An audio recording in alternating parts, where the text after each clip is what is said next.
my model is built on reducing labor by 48% on average, and I'm still able to pay people over $20 an hour to do their jobs and do it very well. So we can attract high quality people, but we're not dependent on general managers that demand $80,000 and do menial tasks all day long and expect that, we treat them like, princes and queens. But it's labor. The industry still has, I think last time I looked, over 80% annual turnover rate. So for me, it's poor recruiting, hiring, and onboarding processes. And a lot of those can be automated to, again, enhance the pieces where we can, jump in.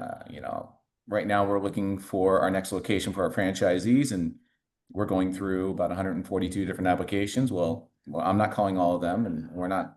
So we need to set certain criteria. We've automated those processes, used partners, and developed a pretty good process to get us the type of person that we know is going to be successful in our organization, so we can spend the time to bring them in, and again, not be in front of them for hours on end, wasting our time when we could be doing sales or something else. And Steve, I But don't for me, mean to it's put you, always labor.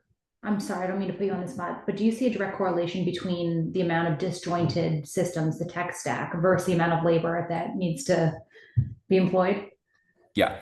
Um, as I journey through my career, starting as a lowly personal trainer, 24-hour fitness, and all the way up and everything in between, it was really always the same. I just stayed curious to the operators, and from the front desk to the general managers and even the mid-level managers, the RVPs and whatnot, there was always inefficiencies. To me, personal training has always been, I think, my close to my heart.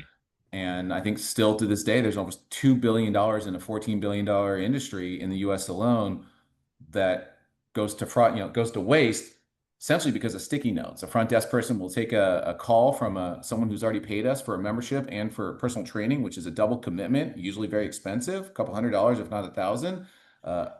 Well-intentioned but very underpaid front desk person who has to do 16 other tasks, takes that call, puts on a sticky note, puts it on the screen, doesn't put it into a CRM or a dedicated communication channel. That sticky note falls off the screen onto the floor. The janitor cleans that sticky note up. The client doesn't get called. They call back in a week.